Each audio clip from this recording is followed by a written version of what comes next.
لا شريك له ونشهد أن محمدا عبده ورسوله اللهم صل وسلم وبارك على محمد وعلى آل محمد كما صليت على إبراهيم وعلى آل إبراهيم في العالمين إنك حميد مجيد رب اشرح لي صدري ويسر لي أمري واحلل عقدة من لساني يفقهوا قولي سبحانك لا علم لنا إلا ما علمتنا إنك أنت العليم الحكيم. Assalamualaikum warahmatullahi wabarakatuh. Kita sampai ayat terakhir surah Mumtahanah dan ayat ini adalah conclusion ataupun diulang, peringatan yang diulang bermula daripada ayat pertama sampailah ayat yang ke-12. Pada minggu yang lalu ayat ke-12 itu kita lihat sebagai bai'ah orang-orang perempuan kepada Nabi SAW. Aku janji ataupun rukun bernegara bagi wanita kepada Nabi SAW. Ada berapa rukun? Ada 6. Kan la yusyrik nabillah, tidak syirik pada Allah, tidak mencuri, tidak berzina, tidak bunuh anak, tidak melakukan suatu perkara yang dusta atau buat gosip buhtanin, buat gosip, ada-adakan suatu dari kemahuan hati mereka, dan dia tidak menderhaka kepada perintah Nabi. Tidak derhaka pada perintah Nabi. So ini yang perlu dipegang oleh setiap wanita beriman. Setiap wanita beriman disampaikan kepada anak dan cucu agar sebagai panduan untuk menjadi netizen yang baik, sebagai panduan untuk menjadi rakyat yang baik. Ustaz, ini perempuan, lelaki tak ada ke? Lelaki lagi banyak. Dan dalam aku janji ini tak ada pun suruh jihad, suruh beri nafkah, tak ada. Yang ni semua tentang diri sendiri. Ini semua tentang diri sendiri. So kita akan masuk ayat yang ke-13, ayat terakhir, dan ayat ini pendek, dan selepas ni kita nak masuk surah surah Saf. Surah selepas ni. So bismillahirrahmanirrahim. Ya ayyuhalladzina amanu la tatawallaw qauman ghadiballahu alaihim qad ya'isu minal akhirati kama ya'isal kuffaru min ashabil kubur. Wahai orang-orang yang beriman, janganlah kamu jadikan penolongmu. Ini ayat ni diseru kepada orang beriman. Kalau ayat sebelum ni dituju kepada Nabi agar menerima janji setia daripada wanita-wanita yang nak menduduki Madinah. Dan ayat ini Allah tuju kepada orang beriman. Wahai orang beriman, la tatawallaw, jangan kamu berpaling, jangan kamu jadikan penolongmu kaum yang dimurkai Allah. Kaum yang dimurkai Allah. Allah kata janganlah rapat sangat dengan orang-orang yang Allah murka. Janganlah rapat sangat dengan orang-orang yang Allah benci. Dan yang dimaksudkan oleh ghadiba dekat sini ni, lazimnya kita artikan sebagai Yahudi. Kan, ghairil maghdubi alaihim, sebagai Yahudi. Sebab mereka banyak buat kesalahan, lantas mereka dimurkai. Dan kalau konteks Madinah, orang-orang Yahudi, 3 kaum besar Yahudi, ketiga-tiganya diusir daripada Madinah. Diusir dari Madinah. Allah kata jangan rapat sangat. La tatawallau, jangan jadikan mereka, jangan diharap bantuan dari mereka. Kan bayangkan ada kaum terdahulu yang diazab oleh Allah kerana kesalahan-kesalahan mereka yang terdekat dengan komuniti Mekah Madinah ni adalah kaum Samud. Tempatnya lebih kurang berapa kilometer daripada Mekah. Nama tempat tu Madain Saleh. Allah turunkan azab di situ. Kaum dekat situ habis mati. Dan Nabi pesan. Nabi tidak menggalakkan para sahabat pergi ke situ dan berlama-lama di situ. Kalau lalu, cepat-cepat lalu. Jangan berhenti. Sebab khawatir penyakit-penyakit mereka akan melekat pada kita. Sampai macam tu tuan-tuan. Rupanya penyakit kekufuran ni, penyakit hati keras ni boleh berjangkit. Boleh berjangkit. So untuk mengelakkan tu semua jangan rapat. Jangan jadikan mereka pembantu. Kerana apa? Qad ya'isu minal akhirah. Kerana mereka langsung tak hirau. Ya'isu ni putus asa. Mereka yang Allah murka ni dah tak ada harapan lagi dekat akhirat tu. Mereka tak akan dapat pengampunan dari Allah sampai bila-bila. Mereka tak akan berubah. Kenapa kita rapat dengan non-Muslim? Dengan harapan satu hari nanti, kita berjaya untuk bawa dia kembali ke jalan yang lurus.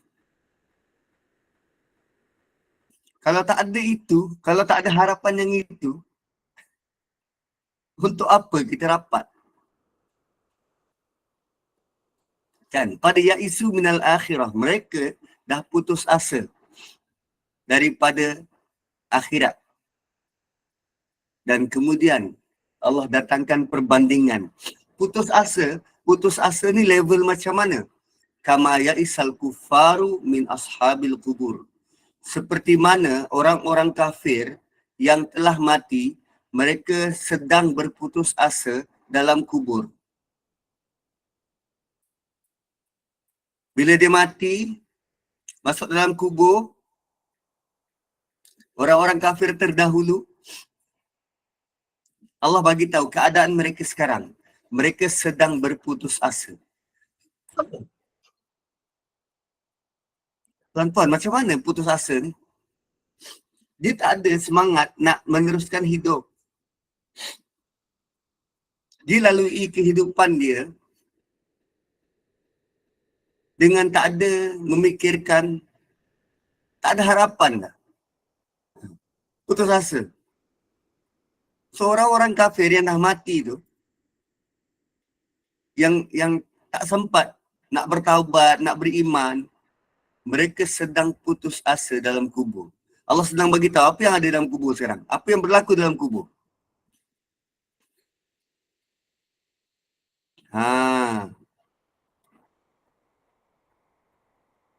So mereka sudah putus harapan, sudah berputus asa, takkan boleh bertemu kembali, bersua kembali dengan kerabat, sahabat dan kaum keluarga. Tak ada.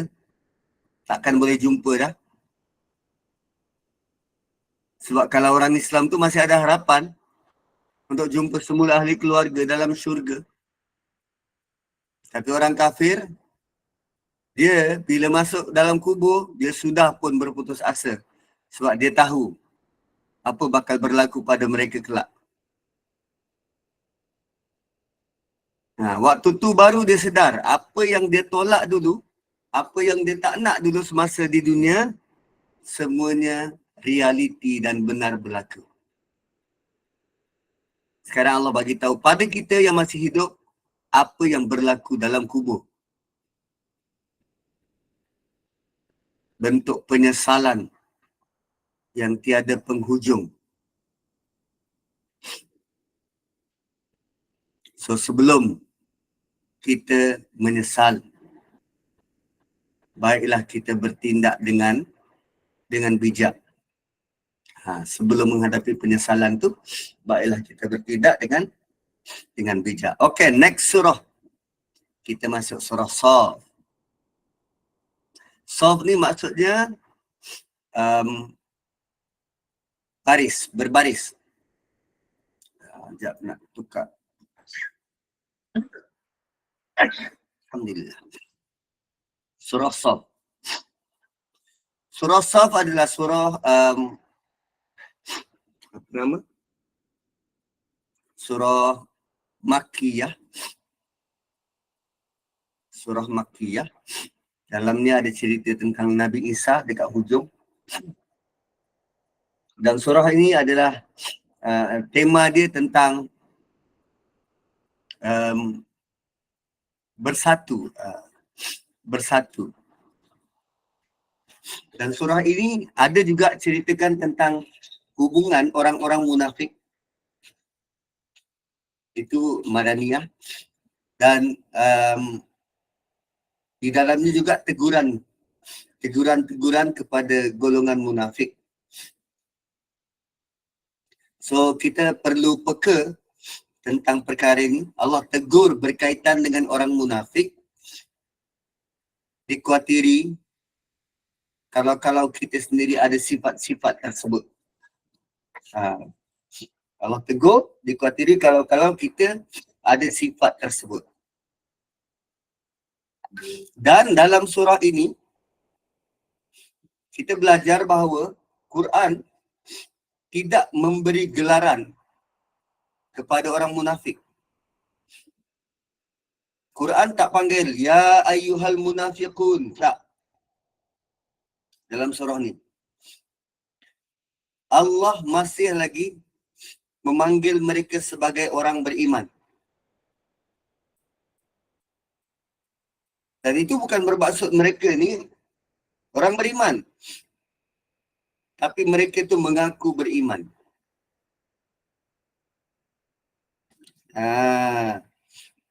So surah Shaf ini,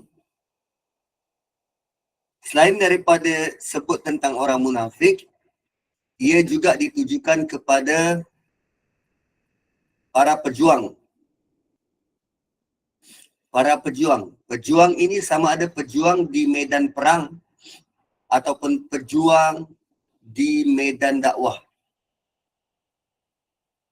Sebab jasa mereka ni lah agama dapat berkembang.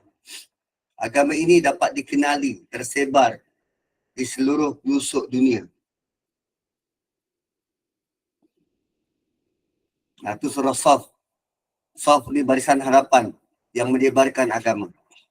Selepas surah ni, surah Jumu'ah.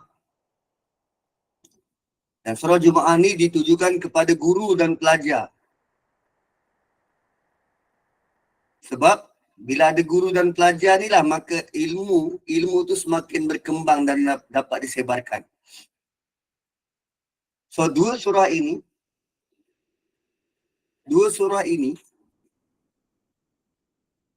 nak bagi tahu pada orang Islam, setiap individu ni ada tugas masing-masing. Setiap kita ni ada tugas. Dalam beragama ni ada tugas masing-masing. Yang penting, kita boleh laksanakan tugas itu. Dan matlamatnya ialah nak kembangkan agama ni, nak perkenalkan agama ni pada manusia. So kita perlu buat semampu kita untuk tegakkan agama dalam diri. Supaya bila orang sebut nama kita, orang kenal berkait dengan agama.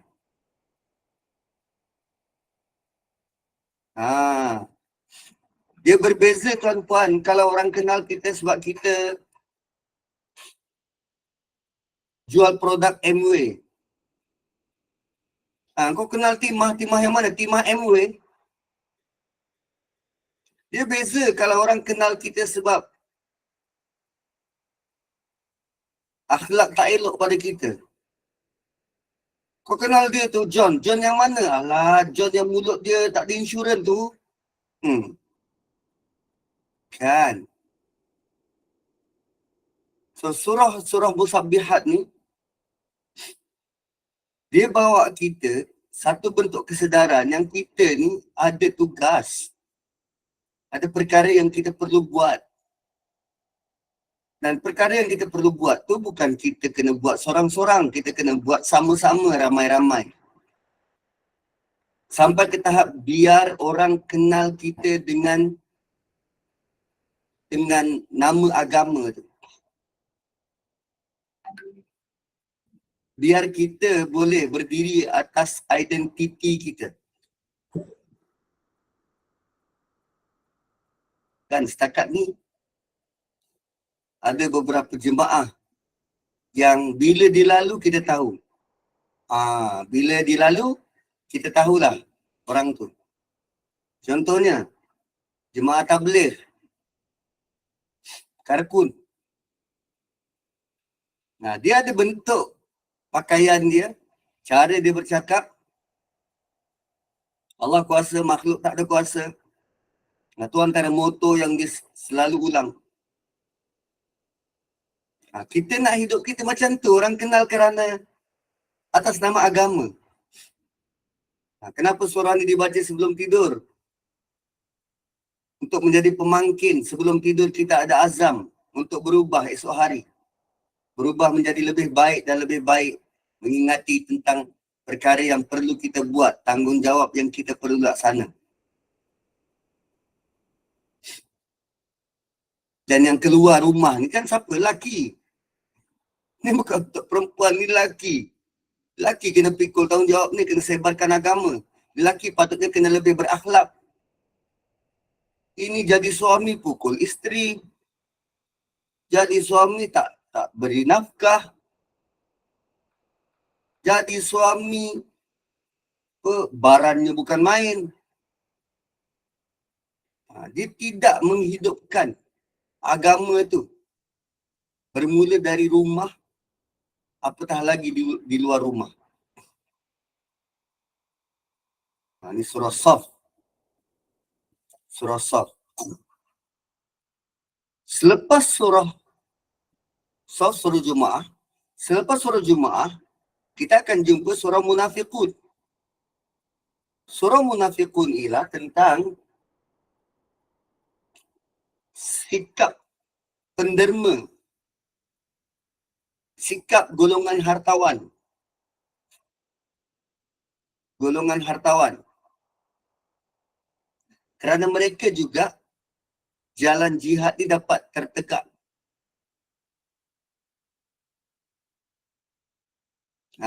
Kerana mereka jalan jihad ni dapat tertegak. So kalau soft, mereka yang menjalankan jihad di barisan hadapan. Surah Jumaah tentang yang membangunkan ilmu, guru dan pelajar. Kemudian surah Munafiqun tentang sedekah dan bantuan daripada hartawan. Gabungan ketiga-tiga inilah dia akan memastikan agama ini akan terjaga sampai bila-bila. Dia kena ada orang barisan hadapan yang memperjuangkan agama. Dia kena ada orang yang mengkaji dan mengkaji, belajar dan mengkaji tentang agama. Dan dia ada orang yang boleh beri bantuan keuangan berterusan. So, 3 peringkat ni akan memastikan agama ni akan terus berkembang dan terus kekal. So, kita boleh pilih kita nak yang dekat mana. Dan moga-moga kita termasuk salah satu daripada 3 golongan ni.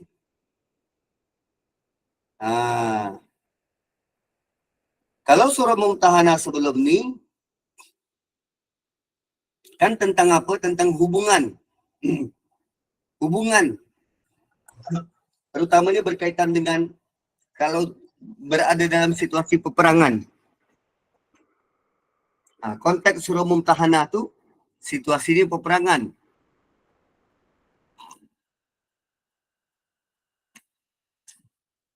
So dia berkaitan dengan jihad.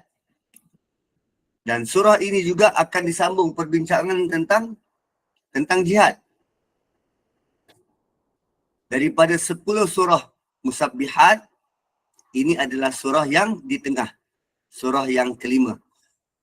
Kita dah lalui Hadid, Mujadilah, Hasyar, Mumtahanah, dan sekarang ni kita nak tengok surah Shaf.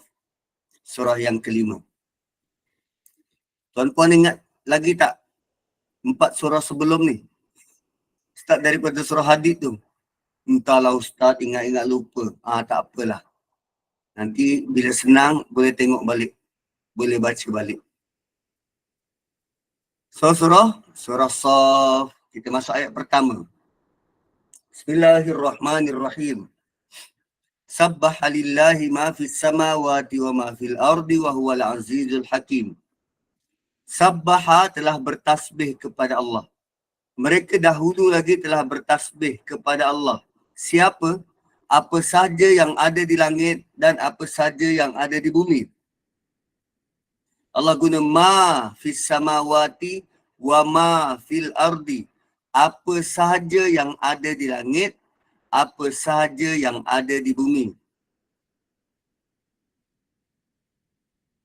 Dan perkataan sibah ataupun sabaha, asalnya dia berenang dengan laju. Bila dia berenang, dia akan pastikan kepala dia timbul atas air.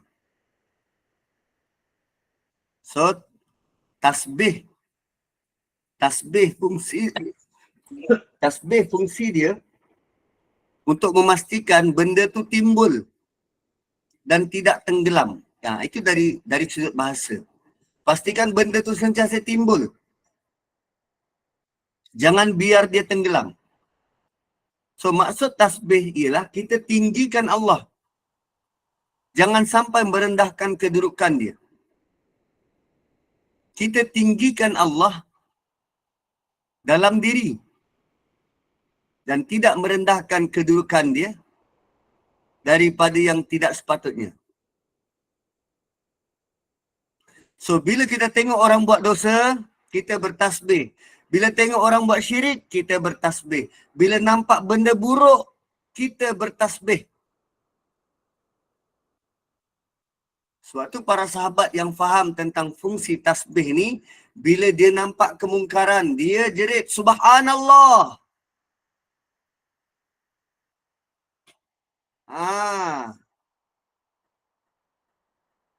Tapi fahaman kita, orang Melayu, bila kita sebut Subhanallah ni, bila nampak suatu yang menakjubkan, suatu yang mengkagumkan, suatu keindahan, kan, kita sudah salah kerop. Sepatutnya ungkapan tasbih diucap ketika kita lihat kesalahan, kemungkaran, syirik, kan. Kita nampak kawan kita mengumpat, Subhanallah. Maha suci Allah. Kan, bertaubatlah korang. Tu. Sebut Subhanallah. Kenapa waktu orang buat salah, kita kena sebut Subhanallah? Pertama, kita perlu ingatkan diri kita, jangan terjerumus kepada perkara yang Allah tak suka. Maka kita muliakan Allah. Kita sedang nampak orang yang tidak memuliakan Allah dengan dia buat perkara yang Allah tak suka. Itu fungsi tasbih tu. Dan kalau dalam Quran, bila ada manusia yang mengatakan sesuatu yang tak patut bagi Allah, kita akan jumpa perkataan Subhanallah.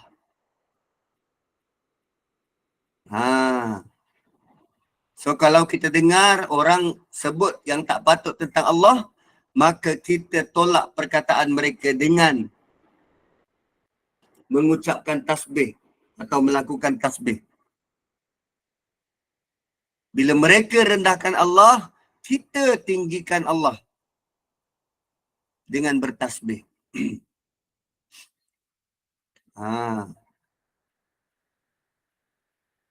Dan ada juga situasi tak kala kita dalam tak sengaja merendahkan Allah dan dalam masa yang sama kita bertasbih. Ini tak faham. Ini orang yang tak faham. Dan benda tu tak patut. Kenapa boleh berlaku macam tu? Kita tak faham apa yang kita lafaz dengan mulut kita. Mulut kita bertasbih, tapi perbuatan kita berlawanan dengan apa yang kita sebut.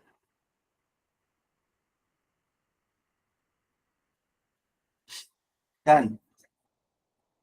Kita kadang dalam berseluruh. Bila Quran suruh tundukkan pandangan. Kita pun okey, menundukkan pandangan. Kan? Oh, subhanallah, subhanallah. Macam tu lah. Mata tetap melihat, tapi mulut menyebut perkataan meninggikan Allah. Tu kan tak patut. So, surah ini dimulakan dengan kalimat agung membesarkan Allah. Dan Allah nak ingatkan bahawa seluruh alam ini telah pun bertasbih kepada Allah. Bayangkan kalau seluruh alam ini telah dan sedang bertasbih pada Allah, sementara kita manusia tak buat apa-apa. Kita manusia tak buat apa-apa. Bukankah itu istilahnya kena sumbang? Semua orang buat, kita senyap sunyi tak buat apa-apa. Kan? Gelas buat bertasbih. Ni botol plastik ni bertasbih. Apa je dekat depan mata kita? Meja kita bertasbih, handphone kita bertasbih. Allah guna perkataan ma, apa sahaja. Dan ma ni merujuk kepada setiap sesuatu tanpa mengira dia bernyawa atau tidak, tanpa mengira dia berakal atau tidak. Itu ma. Sabbahalillahi ma fis samawati wa ma fil ardi. Telah bertasbih kepada Allah apa saja yang ada di langit dan apa saja yang ada di bumi.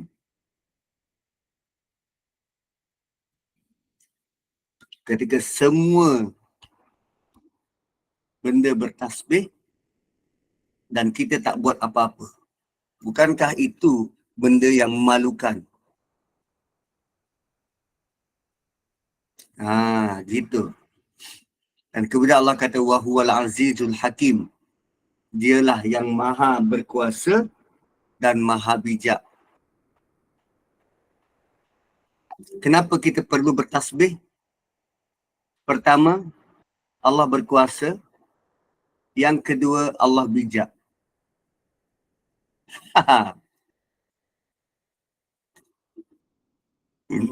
Cukup dengan dua alasan tu membuatkan kita nak bertasbih. Pertama, dengan berkuasanya Allah berkuasa untuk azab kita bila-bila masa. Allah berkuasa untuk buat apa saja pada kita. So, kalau kita tak buat sesuatu, Allah boleh balas apa saja dalam apa jua bentuk terhadap kealpaan, kelalaian, kelemahan kita. So, bila Allah nak azab, tak ada siapa boleh halang. Dan Al-Aziz juga bermaksud Allah tidak terkalah. Tak mungkin dikalahkan. Kerana Allah berkuasa, maka kita perlu bertasbih. So, jika tidak, Allah boleh azab kita. Itu dimensi pertama. Kenapa perlu bertasbih? Sama macam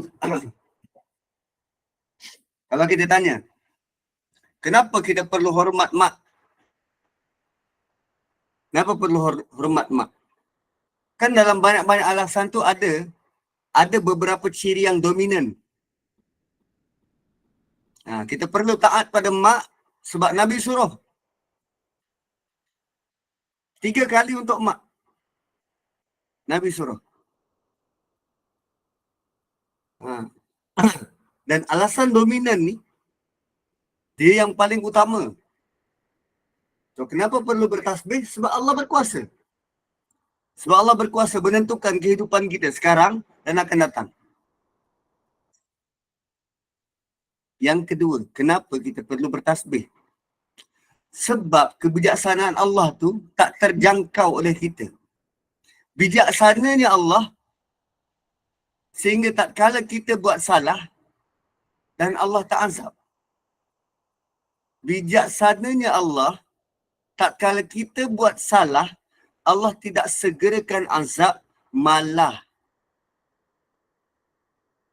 Allah tetap berikan kita masa kalau kita nak bertaubat. Sebab orang yang bijak, dia tak akan buat tindakan terburu-buru.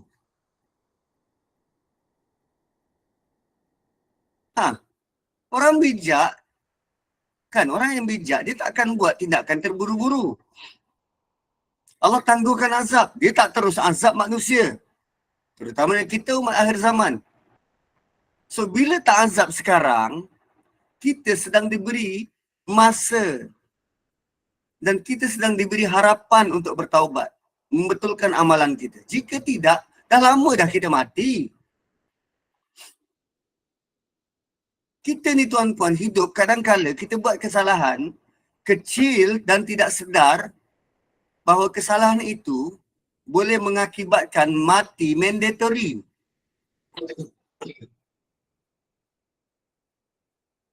Boleh mengakibatkan kita mati mandatory. Kita tak perasan, tak sedar. Kan dalam pada kita bergurau, berlawak, kita over the barrier, melangkaui batas. Sebab kita anggap ini borak-borak je, gurau-gurau je. Sedangkan di sisi Allah tidak. Setiap perkataan, perbuatanmu akan ditanya. Kan? Wahuwal azizul hakim. Betapa bijaksananya Allah. Terus, penerus. Memberi harapan dan peluang kepada kita untuk bertaubat dan betulkan amalan. So, dimulakan dengan seluruh alam ini telah bertasbih dan mereka bertasbih kerana Allah berkuasa dan Allah bijaksana. Dan gabungan berkuasa dan bijaksana diterjemahkan dalam ayat-ayat berikut. Bagaimana bukti Allah tu berkuasa dan apa bukti Allah tu bijaksana?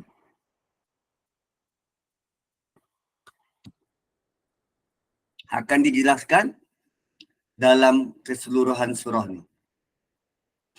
So, teguran pertama.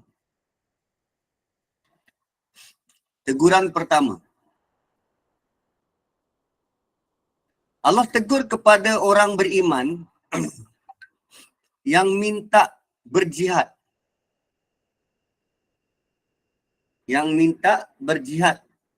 Tapi bila syariat tu diberikan, mereka tak nak pula.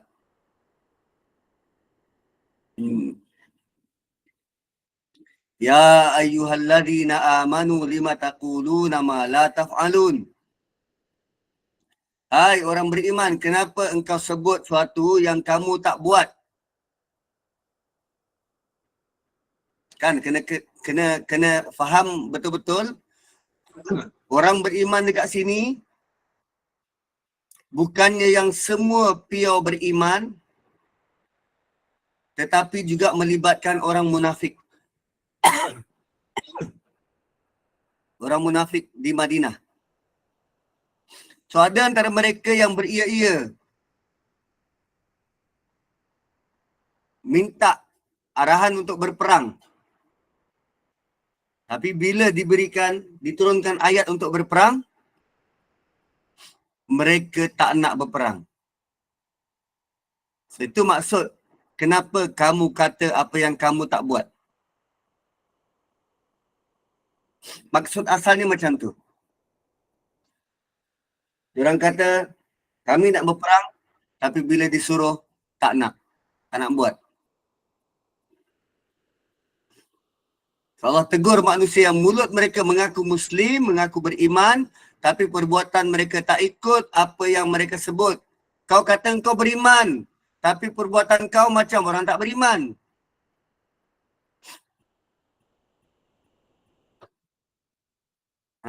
Kan orang munafik tu, kau kata kau beriman, tapi kenapa tak nak ikut peraturan Tuhan? Dalam masa yang sama, makhluk-makhluk yang lain ni sedang bertasbih pada Allah, taat pada Allah, tak seperti kamu. Kamu ucapkan tasbih, tapi dalam masa yang sama, kamu buat benda yang syirik. Kamu mengaku beriman, tapi dalam masa yang sama, mulut kamu tetap silupar. Kamu mengaku beriman, tapi dalam masa yang sama, kamu tetap mencuri dan merompak. Kamu mengaku beriman, tapi dalam masa yang sama, kamu buat benda-benda yang tak patut. Kamu mengaku beriman, tapi dalam masa yang sama, bawa keluar anak dara orang tanpa ada ikatan yang sah. Kamu mengaku beriman, tapi suka menipu. Part mana yang kamu beriman ni? Lima taquluna ma la taf'alun. Kenapa kamu sebut mengaku beriman, tapi kamu tak tunjuk, tak buat apa ciri-ciri orang beriman?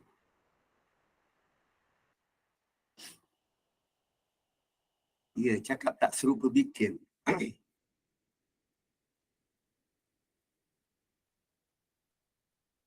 Kan suami-suami yang suka dera isteri. Kamu mengaku kamu sayang dia, cinta dia, tapi tangan kaki semua naik atas kepala. Itu cakap tak serupa bikin.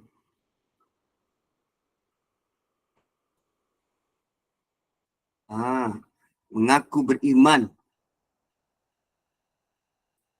tapi dia sebut apa yang dia tak buat. Ya ayyuhalladzina amanu lima taquluna ma la taf'alun. Kenapa kamu sebut benda yang kamu tak buat?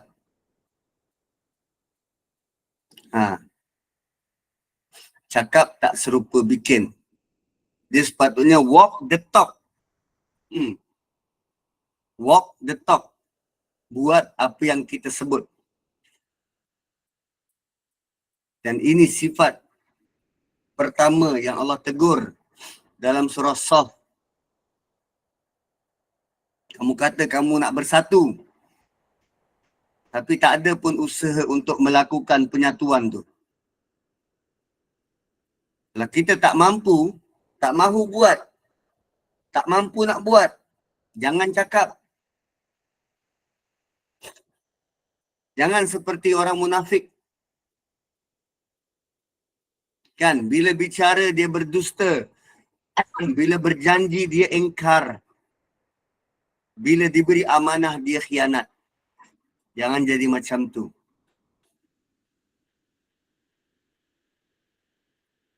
Seorang beriman ni, kata-katanya dipercayai. Bila berjanji, dia penuhi. Sampai berjanji dengan kanak-kanak pun, kita perlu tepati.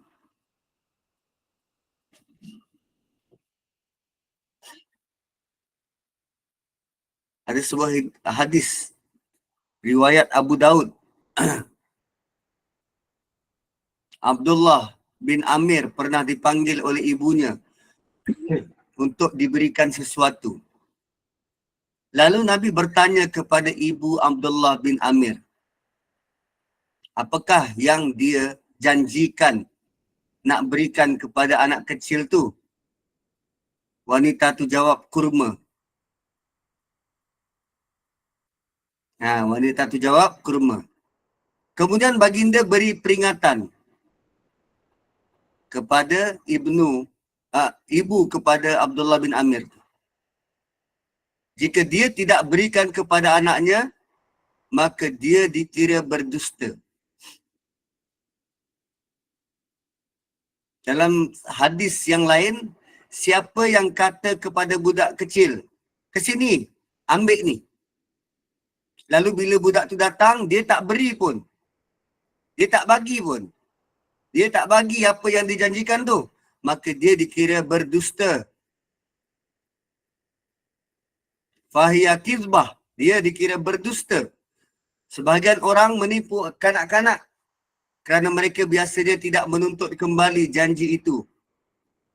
Sedangkan hakikatnya perbuatan itu meletakkan pelakunya dalam perbuatan menipu dan berdusta. Wow, tuan-puan.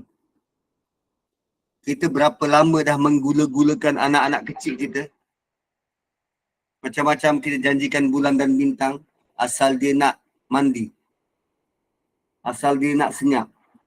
Asal dia nak behave.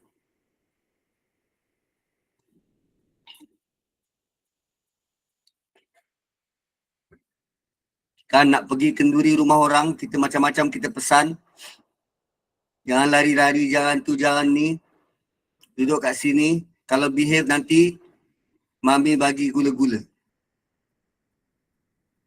Sampai kesudah gula-gula tak bagi.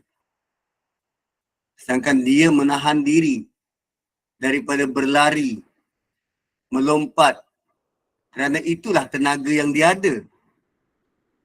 Kanak-kanak ni penuh dengan tenaga. Tak macam kita, asyik tak larat. Kanak-kanak perlu salurkan tenaga dia. Dia perlu berlari untuk salurkan tenaga dia. Cara macam tu sebab dia full of energy. Kita yang tak faham. Jadi nak berlari, bagilah dia berlari. Tapi letaklah batas. Letak barrier. Bukan ditahan. Akhirnya kanak-kanak tu akan jadi pasif. Badan dia tak strong, tak kuat.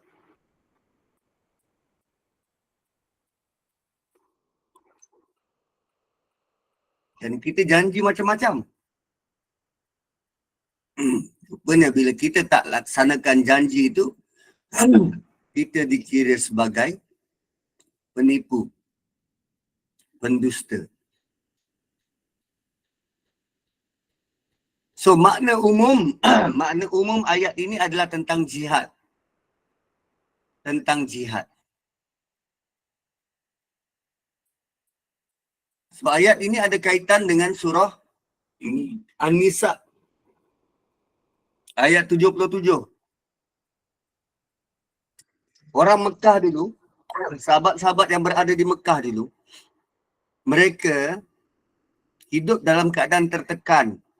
Ialah sebab orang Mekah, dia bukan sekadar mula-mula tu di awal Nabi berdakwah, mereka mula serang dengan kata-kata. Kan dikutuk, dimaki. Lama kelamaan, mereka mula serang fizikal. Jadi orang-orang dekat Mekah, diorang minta untuk balas dendam kepada musyrikin Mekah. Waktu diorang kat Mekah, diorang nak balas. Tapi Nabi tak bagi. Diorang minta izin untuk berjihad ni. Nabi tak bagi. Dan waktu tu mereka ditahan dari membalas kekejaman. Bila sampai ke Madinah, dah bina negara sendiri, mereka diarahkan berjihad. Tapi bila dah hidup senang kat Madinah, ada antara mereka yang tak mau. Hati mereka dah tak mau pula. Asalnya duduk kat Mekah, diorang nak. Tapi bila sampai Madinah, diorang ada second thought. Tu ayat ke-77 surah An-Nisa. Alam tara ilal ladhina qila lahum kuffu aydiyakum wa aqimus salata wa atau zakah falamma kutiba alaihimul qitalu idza fariqum minhum yakhshawna an-nasa ka khasyatillahi au asyadda khasyah. Tidakkah kau melihat orang-orang yang pernah kata, tahanlah tangan kamu. Orang-orang yang pernah terima arahan, tahanlah tangan kamu daripada melancarkan perang. Dirikan solat, berikan zakat. Kemudian orang yang sama tu bila kita perintahkan dia berperang, tiba-tiba sepuak di antara mereka rasa gerun kepada manusia. Sama seperti mereka gerun kepada Allah atau lebih gerun lagi. Lalu mereka merayu dan berkata pada Allah, wahai Tuhan kami, mengapa engkau wajibkan kami berperang pada saat ini? Mengapa engkau tidak biarkan kami hingga ke tempoh yang singkat? Katakanlah, wahai Muhammad, harta benda yang menjadi kesenangan di dunia ini adalah sedikit dan ternyata akhirat itu lebih baik bagi orang bertakwa dan kamu tidak akan dianiaya sedikit pun. Diorang boleh kata, kenapalah syariat jihad ni dipercepatkan? Dulu tu orang minta jihad, Allah tahan. Tapi tak kala pindah ke Madinah, Allah suruh berjihad, diorang pula tak nak.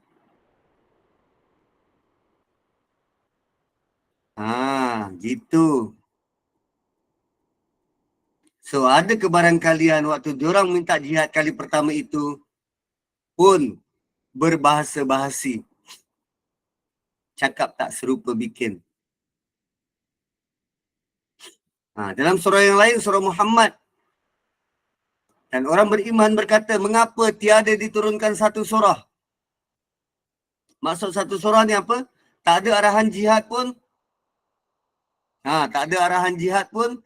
Maka bila diturunkan satu perintah yang jelas maksudnya dan disebutkan di dalamnya perang, kamu lihat orang-orang yang ada penyakit dalam hatinya memandang kamu seperti pandangan orang yang pengsan kerana takut mati.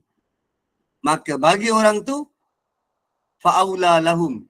Bagi orang tu, kecelakaan bagi mereka.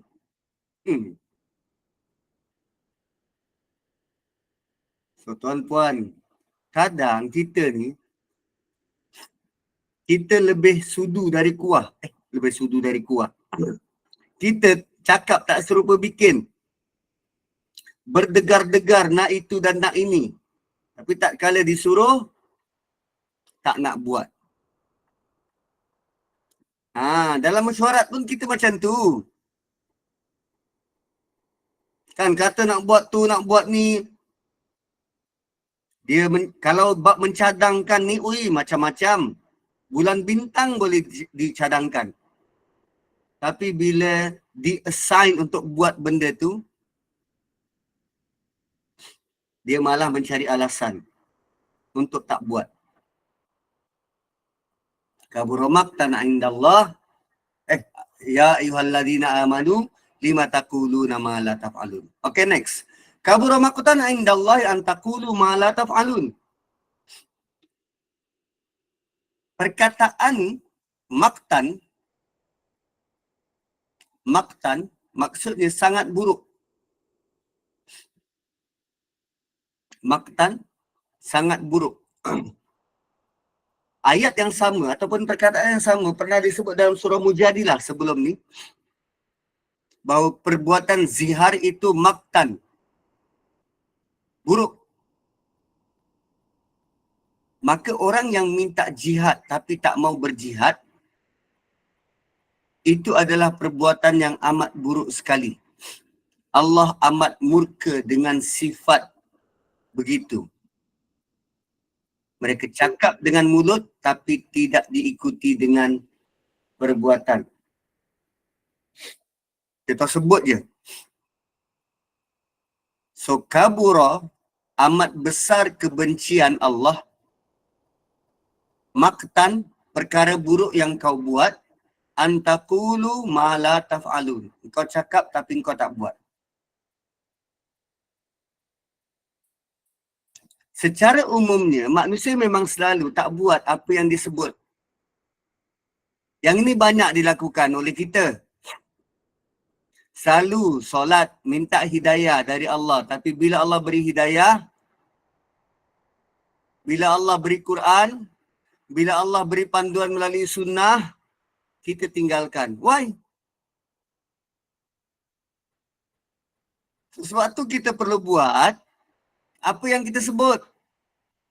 Kalau kita nasihat orang, ni, aku ni. Banyak bercakap, banyak nasihat, maka hendaklah kita pun buat. Jangan cakap je. Jangan kita pandai nasihat orang, tapi sendiri tak mau buat.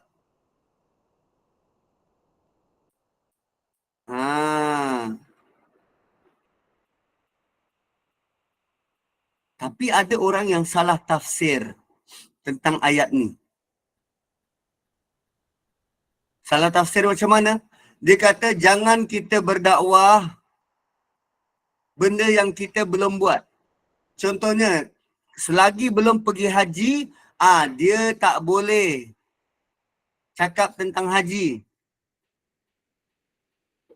Dia belum pergi haji tapi ajak orang untuk pergi haji. Macam mana? Itu salah tafsir tentang ayat ni. Sepatutnya bila kita cakap pada orang, perkataan itu, orang yang pertama dengar ialah kita. Tak tu nasihat-nasihat tu sepatutnya kita dahulu yang terima. Kita dulu kena buat.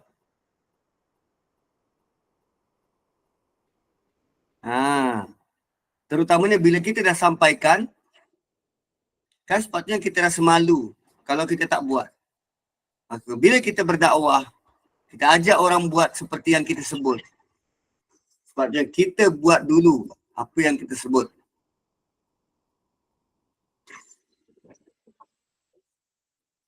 Dan lebih teruk menjadi kesalahan kalau kita cakap pada orang tapi kita tak ada keinginan untuk berubah dan melakukannya. So sepatutnya bila kita bercakap, beri nasihat, kita letak juga keinginan, ya aku nak berubah, aku nak jadi lebih baik. Dan selain daripada itu, antara adabnya ialah bila kita berkeinginan untuk jadi lebih baik, kita alaskan ucapan kita itu dengan insya-Allah. Aku berubah, aku nak jadi baik dan semuanya dengan izin Allah.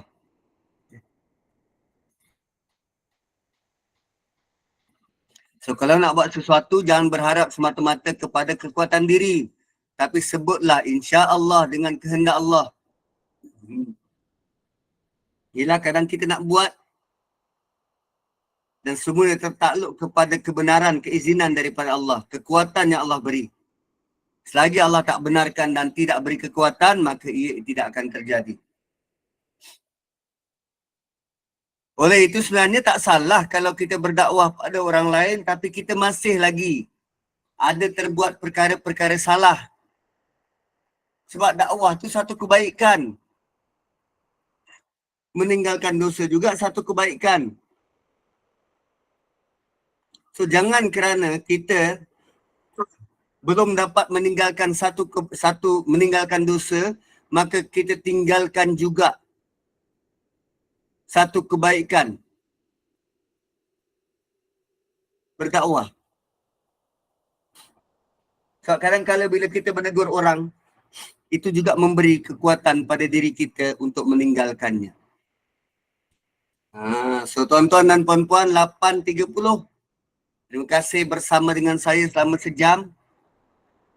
Dan gist daripada ayat 3 ni, 1, 2, 3 ni adalah kita ada jalan yang kita perlu lalui. Kita tegur orang, dalam masa yang sama kita berharap agar kita juga dapat laksanakan apa yang kita sebut. Bukan dalam bentuk kita tegur orang tapi kita tak nak berubah pun. Atau bukan dalam bentuk kita tegur orang dalam masa yang sama kita menyangka aku selamat daripada perkara ni. Tak. So iringilah ayat-ayat nasihat kita dengan ungkapan insya-Allah agar kita juga sama-sama boleh berubah. Barakallahu li wa lakum. Kembali kepada moderator. Ustaz, terima kasih. Okey, mungkin kita boleh buka soalan kot Ustaz ya. 1-2 soalan kot. Boleh, boleh. Kau ada yang nak bertanya Okey, boleh Ustaz buka soalan ya. Bagi yang nak bertanya, silakan.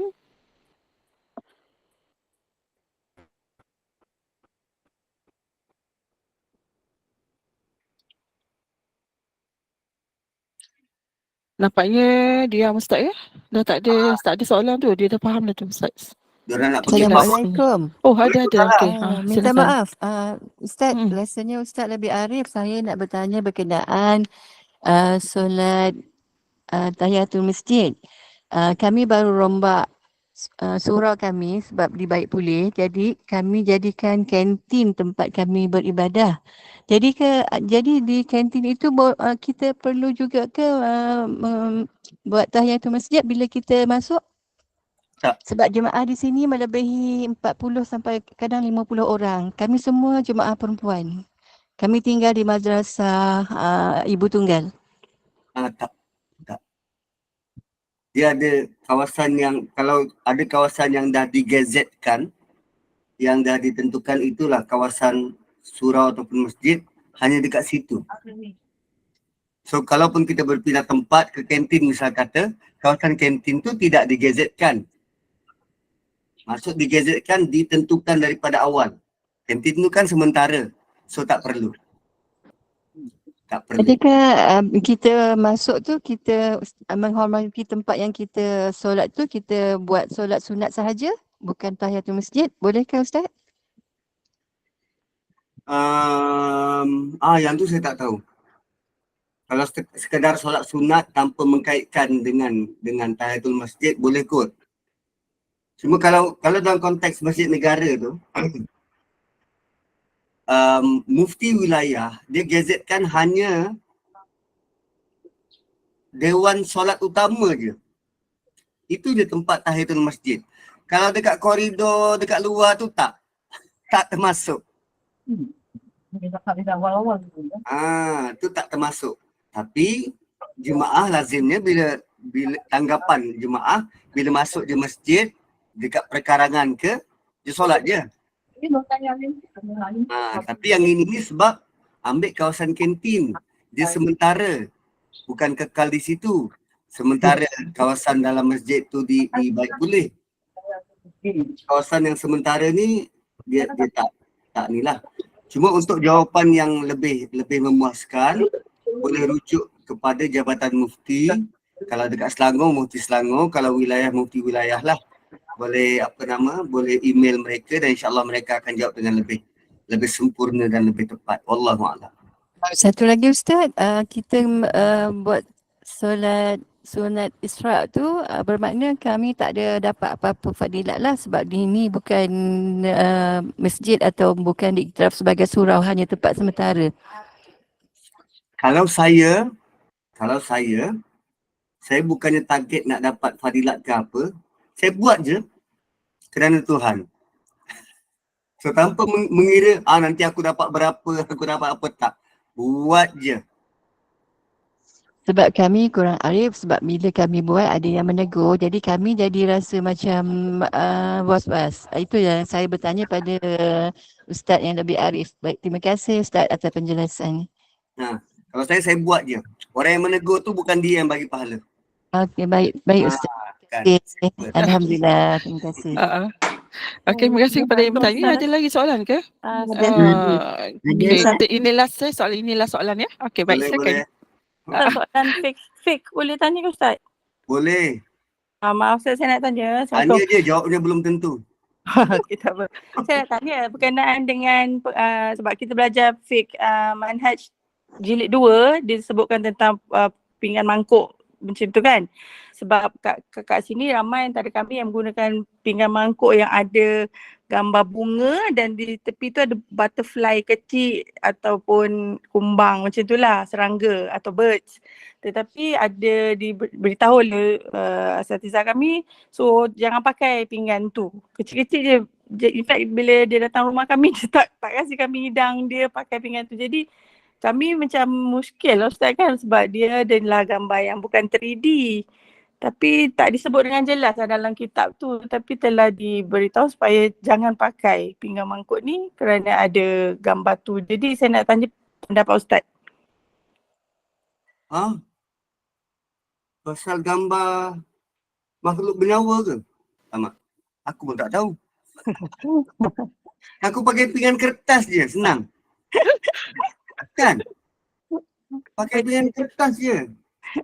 Dekat rumah lah Ustaz. Polisterin ke? Ustaz dia kat Entah, saya rumah. pun tak tahu. Saya tak tahu tentang permasalahan pinggan yang ada gambar butterfly ke, tak boleh digunakan. Tak tahu.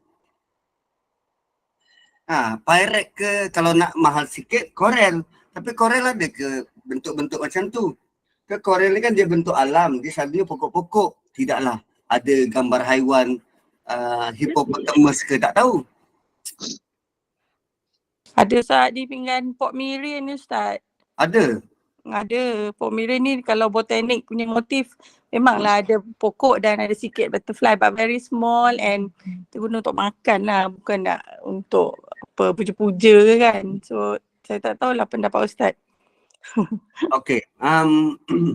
Tentang gambar, lukisan benda yang bernyawa.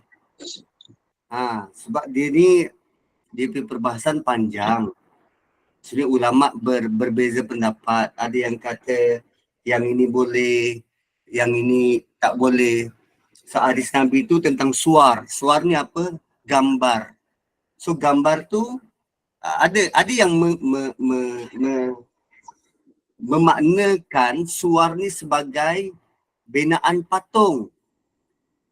Patung macam patung berhala tu, patung bukanlah termasuk pada gambar, bukan pada lukisan.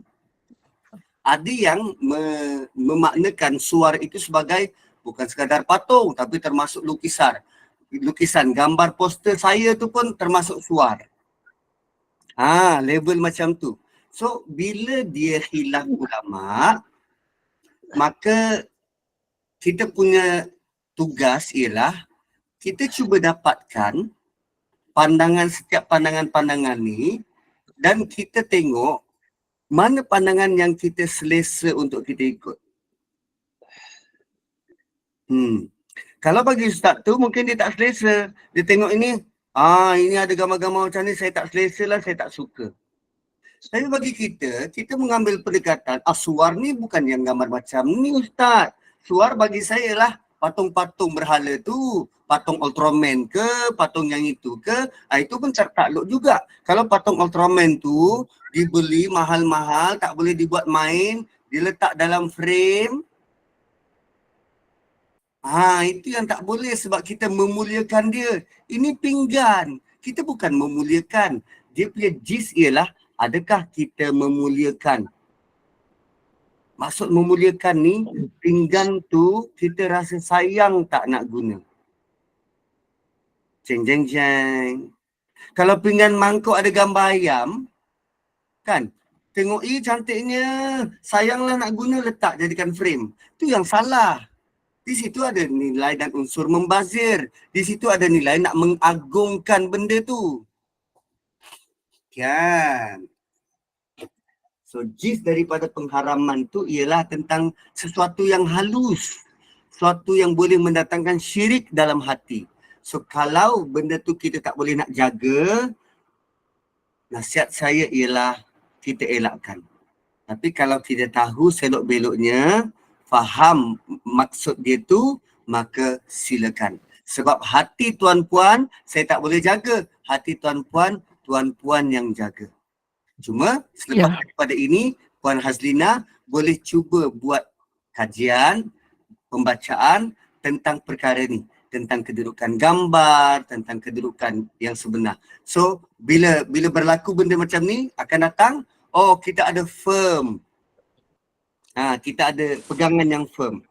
Gitu.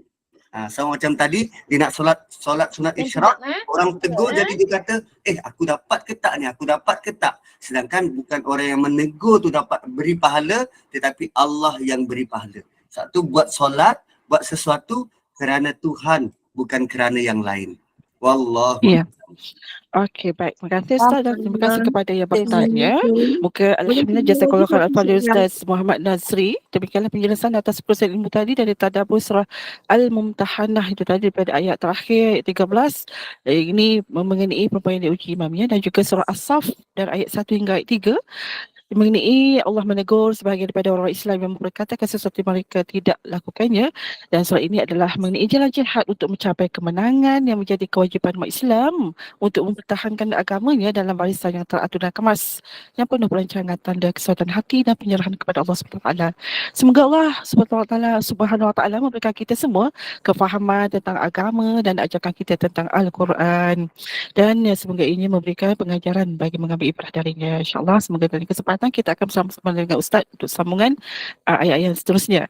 Dan Ustaz kita kita akhiri dulu Ustaz ya majlis ini, tadabbur ini dengan tasbih kafarah dan surah Al-Asr. Silakan Ustaz. Subhanakallahumma bihamdik asyhadu an la ilaha illa anta wa nastaghfiruka wa natubu ilaik. Wal 'asri innal insana lafi khusr illa alladhina amanu wa 'amilus shalihat wa tawassaw bil haqqi wa tawassaw bis sabr. Assalamualaikum warahmatullahi wabarakatuh. Terima kasih semua. Terima kasih Ustaz. Waalaikumsalam. Assalamualaikum.